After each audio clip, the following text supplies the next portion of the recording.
Welcome. I'm Tracy Smith, and this is Here Comes the Sun, a closer look at some of the people, places, and things we bring you every weekend on Sunday morning. You may recognize supermodel Gisele Bündchen from the catwalk as a cover model or as half of the ultimate power couple. We'll get to that in a moment. But as she tells our Lee Cowan, now that she's stepped back from the spotlight, she finally gets to be herself after playing a role for most of her career. But being an introvert and then becoming a supermodel seemed that like was a very challenging thing to do. Entirely opposite. But I had her. Her, yeah. Her. She saved me. Her. That's how she refers to the alluring chameleon who's been staring back at her from billboards and glossy magazine covers for decades. Why was that? Because it was so... For many reasons. It was easier to deal with criticism that way as well. You know, we need to change the hair, it's not working, we need to change the makeup or the clothes, everything is terrible. And then if you're young and you're thinking, I'm terrible. Later in the show, Gisele Bündchen opens up about her divorce from former NFL superstar Tom Brady. It's been about a year now since your divorce was finalized. Out of that darkness, what kind of light?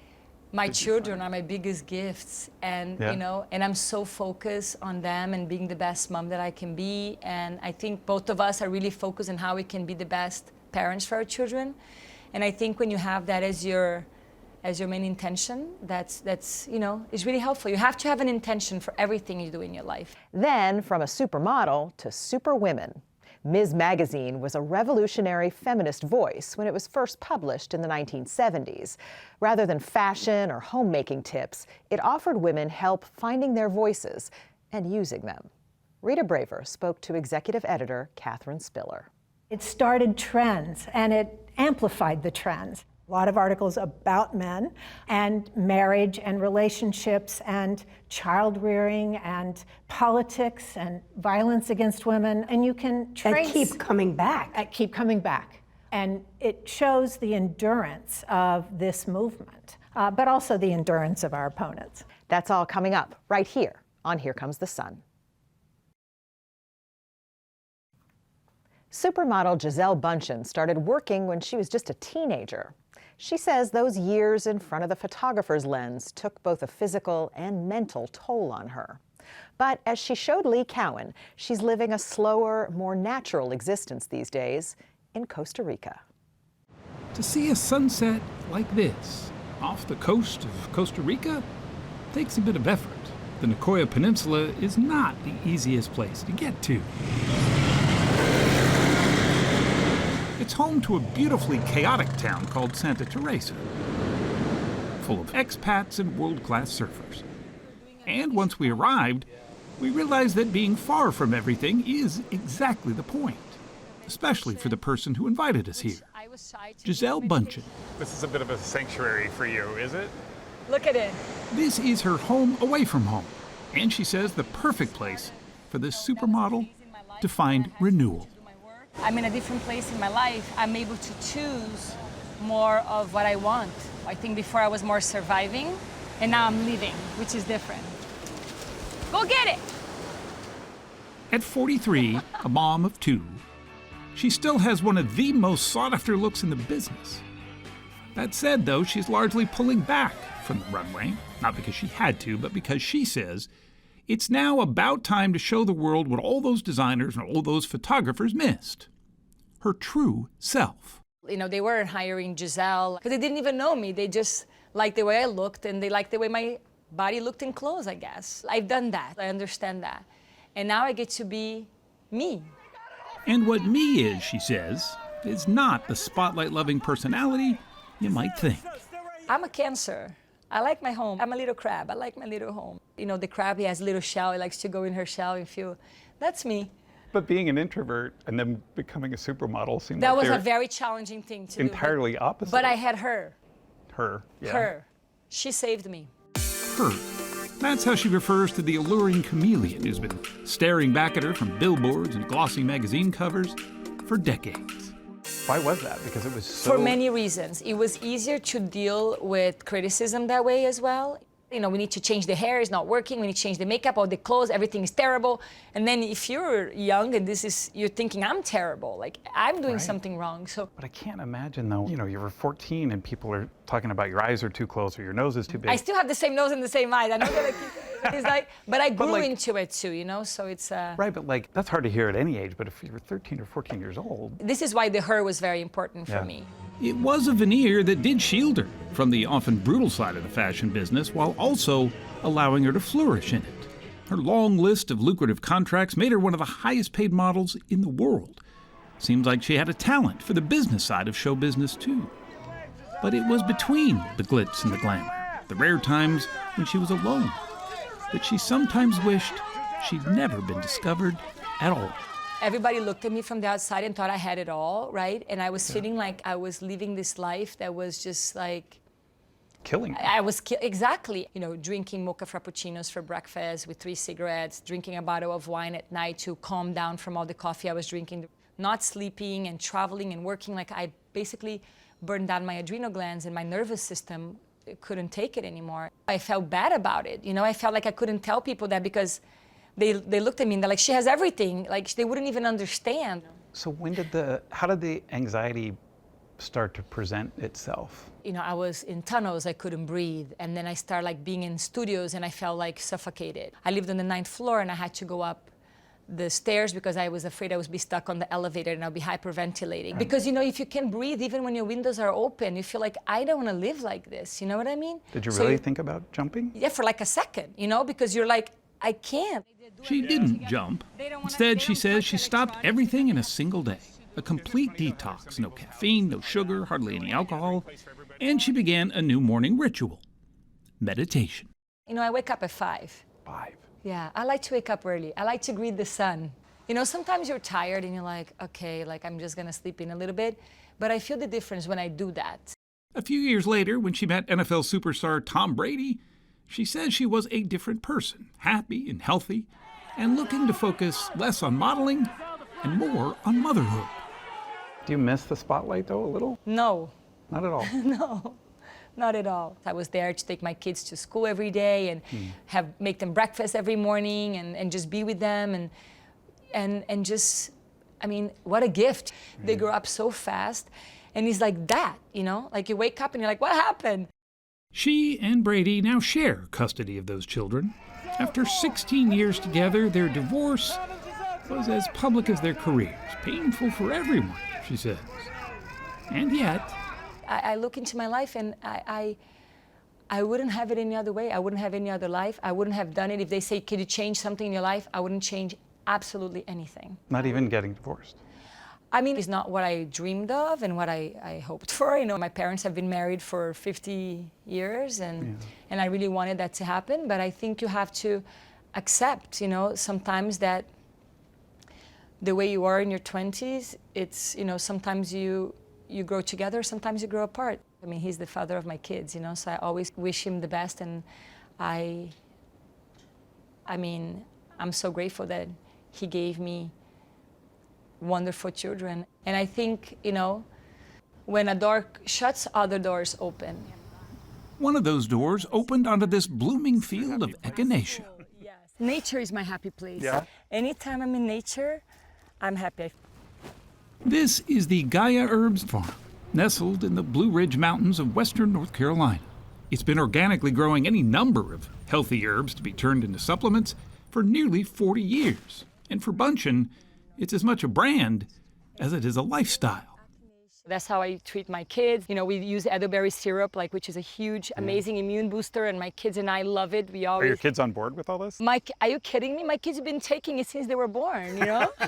They're like, Mama, I want to eat this food. I'm like, well, if you can tell me what that is, then you can. She just signed on to be the wellness ambassador for Gaia Herbs. I feel like it's a combination of the journey I've been on. A role she says that's less about business and more about teaching what she calls the wisdom of plants. So there is different herbs that might have a bigger impact on your system than others, right? So you have to kind of like experiment a little it, and this is what I've done. Like I've been taking herbal remedies pretty much all my life. She grew up in a rural town in southern Brazil, where her late grandmother had an herb garden of her own. Bündchen fondly remembers how what her grandmother plucked from it seemed to be able to cure almost any ailment.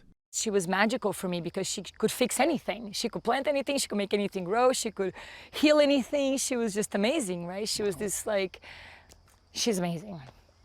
Sorry. Well, you're doing her proud, that's for sure. Thank you, I'm sorry. She was so special. It's emotional, she says, because after touring the world, You like that stick, baby? She's like, yeah, life is good. she now realizes that her ultimate destination may have always been home. I'm a small town girl. You know, you can take this girl out of the small town, but not the small town out of the girl. As a model, Gisele Bündchen called herself a silent actress. She hopes that silence, though, is now no more. I just think now I'm allowing myself to come out as Gisele versus as her. I don't have to play a character. I can be me. And that's liberating. You like the water, though? Oh, there you Oh, go. that's amazing. Give us a little refreshment. Up next, an exclusive excerpt from our chat with Gisele Bündchen, something you can only see right here on CBS News Streaming. Stay with us. You know, I'm in a place of I really want to be the best version of myself, and I love to focus. You know, there's only 24 hours a day, so I don't get any more time than anybody else. And that 24 hours a day is very precious to me. As promised, here's more from Lee Cowan and Gisele Bündchen. Do you still get calls to model?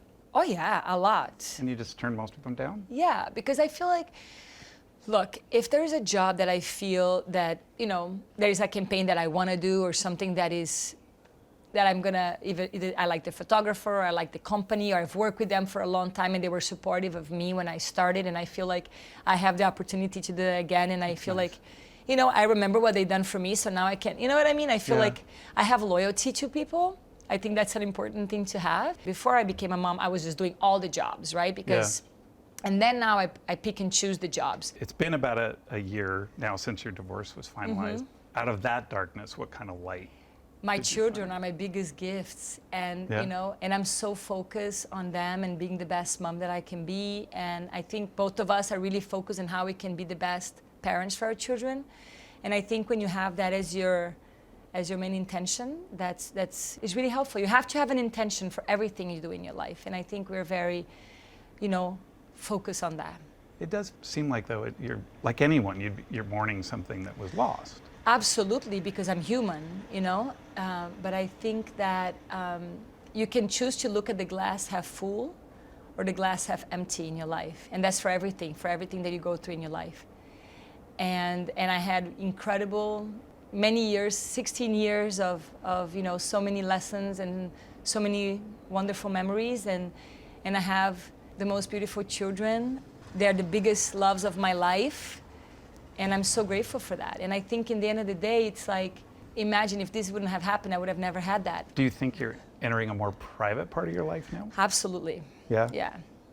And you want that? It's just not even private. I just think I like, you know, I'm in a place of I really want to be the best version of myself, and I love to focus. You know, there's only 24 hours a day, so I don't get any more time than anybody else. And that 24 hours a day is very precious to me. So I would say I'm more selective about everything because, you know, I'm also in my 40s. I mean, I'm probably half my life. I don't have that. I mean, I feel like I want to do a lot of things. I feel like I want to live hopefully I live until I'm 100, but there's, you know. But I think, you know, choose wisely the people you allow into your life, choose wisely the conversations you have, because, you know, the things you read, everything, because all of that creates the quality of your life. Up next, more than 50 years of Ms.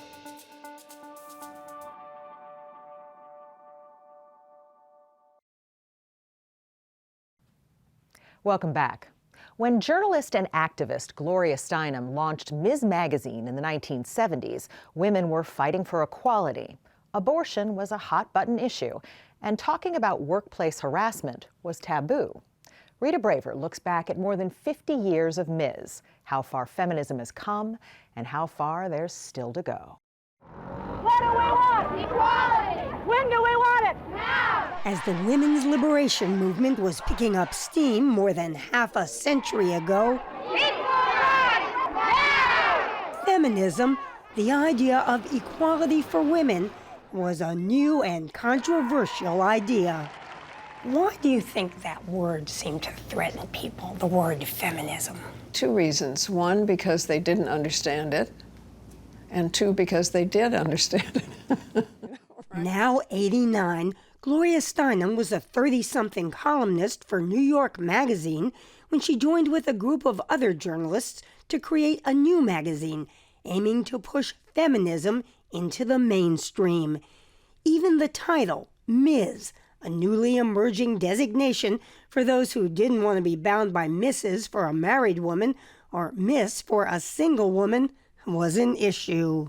As I understand it, even the New York Times wouldn't call you Ms. Gloria Steinem. Oh, no, I'm so glad you know that. It was so annoying because for years and years I was Miss Steinem of Ms. Magazine. Ms. would not offer household hints or fashion tips like traditional women's magazines. We wanted to be able to write about trying to make an equal marriage or to write about abortion. We didn't want to just focus on women's outsides, but also our insides. In fact, Steinem says she became an activist as well as a journalist while covering an abortion hearing. And suddenly I realized, wait a minute, I had an abortion when I was in London, and why has this common experience not been spoken about? So in the very first issue of Ms., we had a massive petition signed by, all kinds of people saying, I have had an abortion. 50 prominent women Yes. signed it. I have had an abortion, and I demand that it become safe and legal. And of course, we're still fighting this battle in some states. Amid fears about how Ms. would be received, Steinem's boss, legendary New York publisher Clay Felker, volunteered to publish a sample issue within the pages of his magazine. Steinem and the Ms. team hit the publicity circuit. And when I got to California, somebody called the radio show I was on and said, we can't find it. And I called Clay Felker in a panic, and I said, it didn't get here. And it turned out it had sold out. That was a moment of recognition that, it had an audience. An audience that's lasted more than 50 years. This is from the early 70s, spring. Catherine Spiller, executive editor of Ms., spent 2.5 years compiling an anthology. They all want to make you just dive in, Yes, right? yes. It's immodestly subtitled The Pathfinding Magazine That Ignited a Revolution. It started trends, and it amplified the trends. A lot of articles about men and marriage and relationships and child rearing and politics and violence against women. And you can trace... That keep coming back. Keep coming back. And it shows the endurance of this movement, but also the endurance of our opponents. Published monthly, there were lots of Wonder Woman covers and stories about women's emerging political clout. One of the most popular features has been letters from readers. Here's a great one. It's very funny. My husband says I used to be a bitch once a month, but since I subscribed to Ms., now I'm a bitch twice a month. The letters often end with the word click, inspired by one of the earliest articles by Ms. co-founder Jane O'Reilly, describing the moment a woman realizes she's experiencing sexism. It's really become part of the vernacular even today. It's an automatic connection to other women who are suffering the same injustices. Long before the Me Too movement, Ms. was writing about sexual harassment on the job. The editors at the time had to use a doll. Because it would have been too outrageous, over the top to have a real woman there. Exactly. And as it was, a lot of newsstands pulled this off, refusing to sell the issue. But it absolutely represented what way too many women in the workplace experienced then and now. And selling advertising for a women's magazine that covered these issues became a challenge. You describe a lunch with the head of a major cosmetics company in which he told you that women who read Ms. didn't buy blush or makeup? Right. Took me to lunch to tell me that, yes.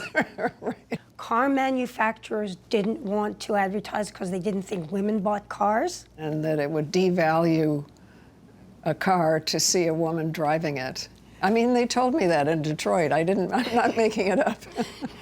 In 2002, Ms. started being published by the nonprofit Feminist Majority Foundation. Today, Ms. is a quarterly and still inspiring young women, according to Ileana McDonald, who works for the foundation. So to the question that some people have, which is, hey, is this 50-plus magazine still relevant? What's your answer? Absolutely. It's relevant now for the same reason it was relevant back in the 70s, because it's providing a platform. It's encouraging discourse that still needs to be encouraged. It has been 50 years, but we still have a lot of work to do. All of us must stand up together and say no more. Ms. co-founder Gloria Steinem couldn't agree more. Are you still optimistic about the push for equality? Yes, we have to imagine something before it becomes reality. So yes, I am a hopeaholic.